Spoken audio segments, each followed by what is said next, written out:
अमरावती ते जामखेड बस सेवांचे शुभारंभ, प्रवाशांना मोठा दिलासा, प्रवासी सेवा अधिक सुलभ व गतिमान होईल. युवा नेते यश खोडके.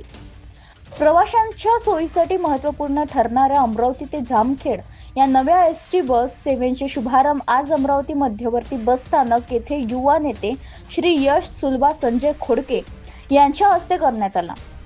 या उपक्रमांमुळे अमरावतीसह बीड आणि अहमदनगर जिल्ह्यातील प्रवाशांना मोठा दिलासा मिळणार आहे.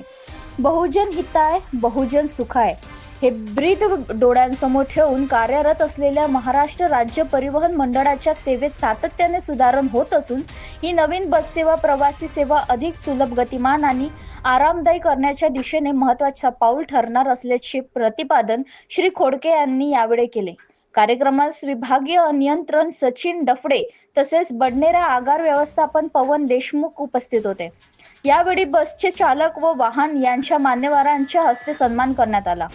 अमरावती जिल्ह्यातील अनेक नागरिकांची मुळगाव, बीड आणि अहमदनगर जिल्ह्यातील जामखेड, पाटोदा, शिरूर, आष्टी आणि करमाळा या तालुक्यांमध्ये आहे. मात्र या भागांसाठी थेट बस सेवेचे अभाव असल्याने प्रवाशांना बीड येथे थांबावे लागत होते. विशेषतः वृद्ध महिला व लहान मुलांना यावेळी मोठा त्रास सहन करावा लागत होता. यापूर्वी अमरावती ते बीड या महामार्गावर केवळ सकाळी 5:30 व 9 या दोनच बस सेवा उपलब्ध होत्या.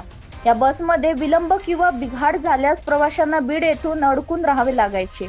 या समस्येची दखल घेत आमदार सौ सुलभा संजय खोडके यांनी राज्याचे परिवहन मंत्री श्री प्रताप सरनाईक यांच्याकडे पाठपुरावा केला होता. त्या अनुषंगाने परिवहन विभागाने तातडीने निर्देश देत अमरावती ते जामखेड ही थेट बस सेवा सुरू केली. या नव्याने सेवेमुळे प्रवाशांचा वेळ, पैसा आणि मानसिक त्रास मोठ्या प्रमाणावर कमी होणार असून ग्रामीण व शहरी भागांमधील संपर्क अधिकच सक्षम होणार आहे.